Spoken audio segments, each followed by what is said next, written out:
Buen día, mi nombre es Francisco Said Domínguez Urrea, soy alumno de la Escuela Normal de Sinaloa, segundo grado, Grupo G. Materia: Iniciación al trabajo docente, con la maestra Jazmín Barraza Yepes. El presente video es un informe sobre la semana de prácticas del lunes 6 al viernes 10 de diciembre. Primero que nada, hablemos un poco sobre lo que es la práctica docente. Se podría decir que es uno de los procesos más difíciles e importantes en la formación de educadores, ya que demanda que el profesor en formación tenga en práctica todo lo aprendido durante la carrera profesional y garantice el efectivo aprendizaje de sus alumnos.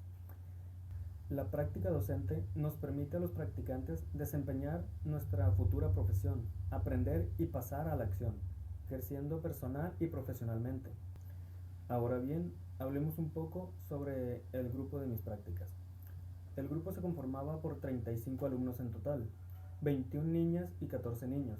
Las edades de los niños están entre los 10 a los 12 años, entonces se encuentran en la pubertad, donde además de tener cambios físicos, como ya sabemos, las emociones de los alumnos pueden ser más intensas, o sea, pueden sentirse más fuertemente, pueden tener cambios repentinos de humor, o sea que sus emociones cambien de manera rápida e impredecible. Y nosotros como futuros docentes debemos estar preparados y ser capaces de actuar ante estas posibles situaciones de manera profesional y ética.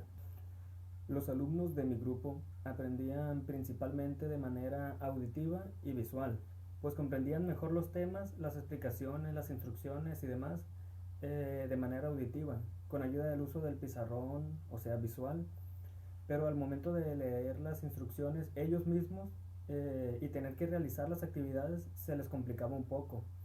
Entonces ese lado quedaba más rezagado que los primeros dos. Se observó un ambiente que fomenta mucho la participación de todos los alumnos, tratando de generar una clase dinámica. Trataba de propiciar mucho la participación del 100% de los alumnos. En ocasiones hacía falta preguntarles de manera directa y en otras, cuando lograba entablar como un clima dinámico de participación, los alumnos pedían la palabra. Ahora bien, el contexto escolar, pues como ya sabemos, son todas las condiciones externas que rodean a los individuos. Nos referimos a los factores sociales y a los físicos. Es por eso que el edificio, los elementos, la estructura, los espacios de la escuela son tan importantes como todo el medio que rodea la escuela. Hablemos un poco del diagnóstico. El realizar uno no debe verse como una acción unilateral y terminal por parte de nosotros los docentes, sino como una práctica que va a guiar la enseñanza de los alumnos en función de la información obtenida de los aprendizajes que poseen los estudiantes y las situaciones que se van dando en torno a lo que a lo que pueden seguir adquiriendo. En un primer momento me pareció interpretar que dentro del aula existía un buen clima en el que se contaba con un excelente ambiente para el desarrollo de los aprendizajes y habilidades socioemocionales. En un primer momento me pareció interpretar que dentro del aula existía un buen clima en el que se contaba con un excelente ambiente para el desarrollo de aprendizajes y habilidades socioemocionales, ya que parecía una atmósfera tranquila, relajada, de confianza entre los actores educativos. Pero una vez que estuve impartiendo mis clases, me pareció que en general hacía falta más dinamismo a la clase, lo que desde mi punto de vista se traduce como falta de interés por parte de los alumnos, ya que la mayoría no demostraban actitud por lo que estábamos trabajando o explicando en la clase, al menos no más de la necesaria. Únicamente el día que estuve todas las clases con el grupo pude generar mejor este ambiente activo de participación y de interés en los alumnos. Para elaborar mi planeación, además de los datos institucionales, claro, me basé en lo que la maestra me proporcionó, ya que los días eran reducidos y no había manera de aplicar algún diagnóstico para tener una base de conocimiento sobre la cual comenzar a trabajar de ahí. Entonces me basé en lo que la maestra me dijo que iban en la semana correspondiente de acuerdo al plan de estudios. Entonces, en el aprendizaje es clave ubiqué los de la semana que yo trabajaría para partir de ahí. Después de eso, busqué las páginas de los libros de texto para ver qué podía rescatar de ahí, si les dejaba alguna actividad de los libros o utilizar alguna lectura, algo parecido. Para este momento me sirvió mucho el hecho de haber tenido prácticas pero de observación nada más unas semanas atrás, ya que pude conocer mejor la manera en que se estaba trabajando y así conocer como algunas limitantes que se tenían en el grupo y poder adecuarme conforme a eso. Para Siento que principalmente mis debilidades al planear son sintetizar lo práctico con lo teórico, o sea, con los requerimientos de la planeación. Es decir, seleccionar y elaborar los elementos correspondientes a partes de la planeación como el eje temático, ámbito, enfoque y demás. Bueno, ahora hablemos de cómo se llevó la semana de prácticas. Primeramente, explicar de qué manera se trabaja en la escuela, que era virtual y presencial. Se trabaja lunes virtual, martes, miércoles y jueves presencial y viernes virtual otra vez. Los días que son virtuales, todos los alumnos del grupo deben conectarse a la reunión y los días martes va medio grupo, el miércoles la otra mitad y el día jueves vuelve a ir los que fueron el martes. Una problemática aquí es que los alumnos que les toca ir presencial, ya sea 1 o 2 días, no asisten. Y eso pues se puede entender ya que no depende de ellos como tal, sino de los padres y lo que ellos consideren mejor. Pero las reuniones virtuales tampoco se conectaban muchos. Entonces, al no ir presencial y no conectarse tampoco virtualmente, se están quedando rezagados completamente pues de todas las clases. Y lo cual no fue la excepción conmigo. También alumnos que no se conectaron nunca, no recibí ningún trabajo de ellos y pues tampoco fueron a la escuela. Y ahora sí, es el lunes que se trabajó de manera virtual, primeramente una pequeña presentación a los niños de pues por qué iba a estar trabajando con ellos y de qué manera lo íbamos a hacer. Ya después de eso sí empezamos con las clases. La materia de español fue algo breve, unas preguntas más que nada como para saber qué, qué conocimientos tienen ellos sobre el tema nada más, sobre lo que íbamos a trabajar en la semana, ya que era una especie de proyecto de ir haciendo actividades para recopilar información sobre su comunidad y al final elaborar un reportaje. Entonces lo primero, recabar un poco de información sobre lo que ellos ya saben sobre el tema. Y en la materia de geografía, el libro se encuentra en la escuela porque es de resguardo, es decir, que no puede salir de la instalación hasta dentro de 4 años. Por lo que los niños no pueden llevarse su libro a su casa y de ahí hacer tareas o los trabajos. Por lo que en la clase, como se supone todo el grupo está conectado, yo les compartí la pantalla y ahí el libro. Entonces la actividad dependía de una lectura que iban a hacer, bueno, que hicieron con base en la lectura esa. Y fue algo sencillo, un cuadro nada más comparando el medio rural con el medio urbano. Aquí hubo una pequeña complicación porque los niños todavía no tenían bien definido cuál era cuál y se confundían si el urbano era el campo, la ciudad, el rural. Entonces tuve que parar un momento allí para explicarles bien esa parte. Y eso fue porque van más atrasados en la materia de geografía por eso mismo, porque no pueden llevarse el libro y muchas de las actividades pues tienen que ser de otro medio y no del libro. El día martes, que fue de manera presencial, se dio la clase de Con Éxito. Consistía en hacer una lectura de manera grupal mientras iban comentando ciertos puntos y después contestar unas preguntas sobre eso mismo. La lectura era un ejemplo de lo que los niños iban a tener que hacer, o sea, un reportaje. En el caso del grupo, pues iba a ser de la comunidad donde viven. El día miércoles igualmente fue presencial. Ese día estuve a cargo del grupo toda la jornada. La maestra al inicio tuvo que salir con otra maestra por un mandado y me dejó a mí a cargo del grupo. Me dijo que fuera anotando un cuadro en el pizarrón y que los alumnos lo fueran anotando también en su libreta. Y como en vista que la maestra no volvía, empezamos a contestar el cuadro nosotros. Al finalizar, ya que todos lo habían contestado, empezamos a comentar sobre eso, explicarlo y que los niños me dijeran ahora lo que habían entendido. Más que nada yo estaba esperando que la maestra regresara porque me dijo que no iba a tardar. Pero como no volvía, pues pasamos a la siguiente materia, eh, que eran las clases que yo iba a dar, de español y geografía. Primero geografía, que fue hacer una lectura que venía ahí en el libro, al inicio un correo introduciendo pues el tema que era de las conglomeraciones urbanas y los problemas que tenía esto en las grandes ciudades. Se comentó, se hizo la actividad, terminaron todos los alumnos y pasamos a la siguiente materia, porque en vista de que era algo rápido, yo vi la planeación de la maestra y sabía que había algunas actividades que nos iban a llevar tiempo. Además que de la que yo tenía planeada de español, también iba a llevar bastante tiempo porque era contestar todo un diagrama de manera grupal.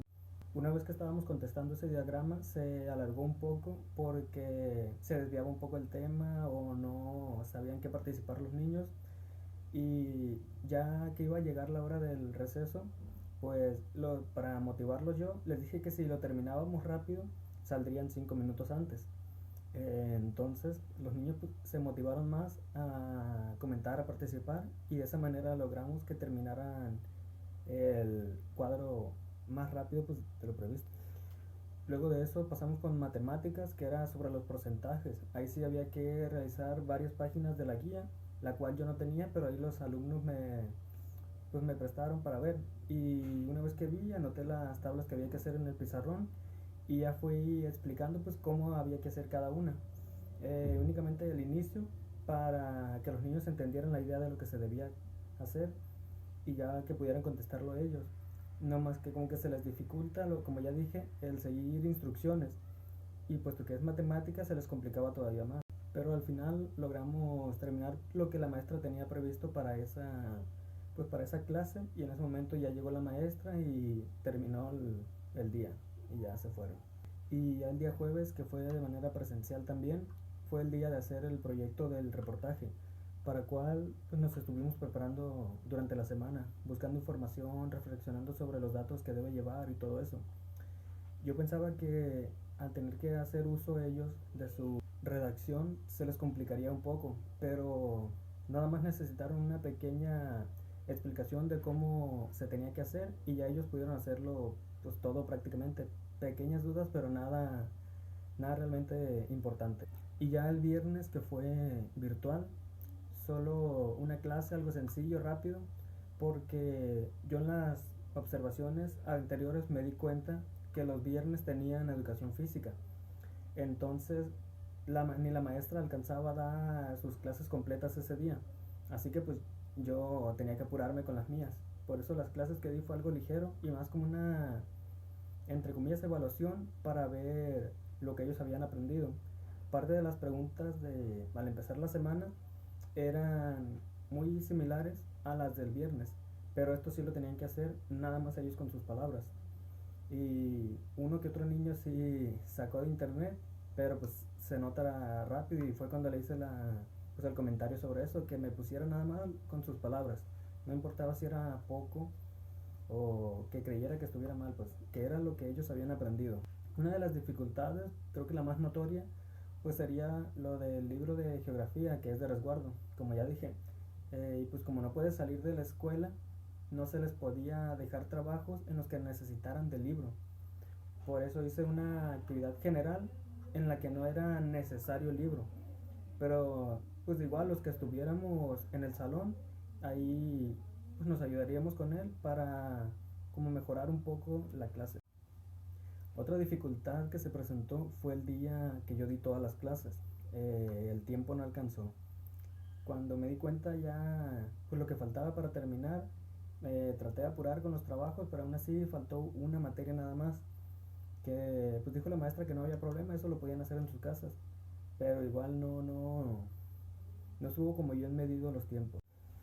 Ahora bien, después de todo esto pasamos a la evaluación, que será una actividad continua en todo el proceso educativo.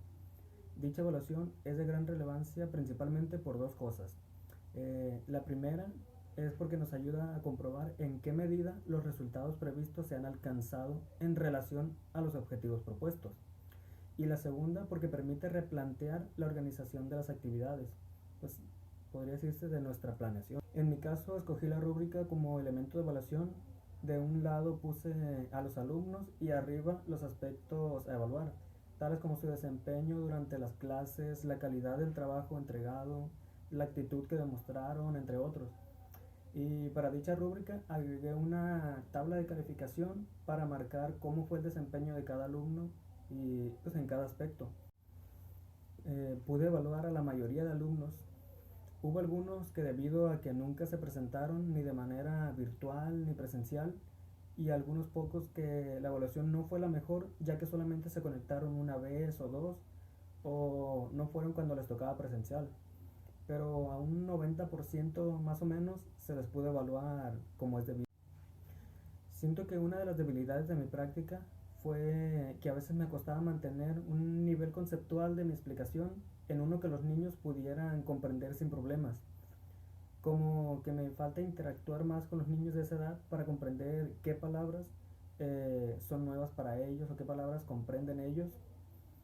Hubo ocasiones en las que yo decía una palabra que creía que ellos ya conocían y resultaba que no. Entonces me falta más trabajar en eso, en adecuar pues, la terminología de mis clases por una que ellos puedan comprender bien. Una de las fortalezas es que logré la clase que estaba buscando, una clase dinámica en la que todos participaran, que no solamente se interesaran por la clase ya, sino que se emocionaran mientras comentábamos un tema, ponerlos a pensar sobre algo para que sintieran el gusto de responder algo con sus propias palabras y que sepan que fue mejor pensar que solamente repetir. Al principio me costó un poco llegar a ese tipo de clase, pero me imagino que fue porque los niños iban llegando y aún no se sentían en confianza conmigo, pero poco a poco fuimos encaminando la clase a eso, consiguiendo terminar los trabajos y al hacerlos que sea de una manera interesante para ellos. Y no solo eso, pues que les dejara los aprendizajes que se espera obtener. Creo que de las cosas que debo mejorar para que mi práctica sea más eficiente es el asegurarme de que todo el grupo vaya a la par. Es decir, que el 100% de los niños esté entendiendo todo y sepa de lo que estamos hablando, o sea, lo que se está haciendo. Ya que en ciertos momentos detecté que uno o dos niños se quedaban atrás en la clase. Cuando pasaban por sus lugares se habían quedado atrás en la actividad, no querían preguntar sus dudas y por eso me tuve que regresar un poco para volver a explicar desde donde ellos se quedaron, lo cual no habría sido necesario si me hubiera dado cuenta en el momento oportuno. Considero que las competencias en donde tuve más debilidades fueron las referentes a diseñar planeaciones aplicando mis conocimientos curriculares, psicopedagógicos, disciplinares, didácticos y tecnológicos para propiciar espacios de aprendizaje incluyentes que correspondan a las necesidades de todos los alumnos en el marco del plan y programas de estudio, ya que a la hora de elaborar mis planeaciones tenía la idea y la secuencia en mi cabeza, pero no podía plasmarlo de la manera correcta en el formato. Ahora bien, las competencias profesionales que más desarrollé pues en este periodo de prácticas fueron las referentes a detectar los procesos de aprendizaje de los alumnos para favorecer su desarrollo cognitivo, socioemocional, integrar recursos de la investigación educativa. Mi mayor recomendación para futuras prácticas es prepararme mejor en todo lo previo a la misma práctica, que podría resumirse como elaborar una mejor planeación, una mejor secuencia didáctica y más confianza dentro del grupo. Creo que todo es cuestión de ser profesional y la clase se irá desarrollando normal. Y listo, eso sería todo. Una especie de reflexión acerca de varios puntos, de varios aspectos que ya hemos trabajado en la escuela normal, pero ahora analizados desde el punto de vista de la práctica. Gracias.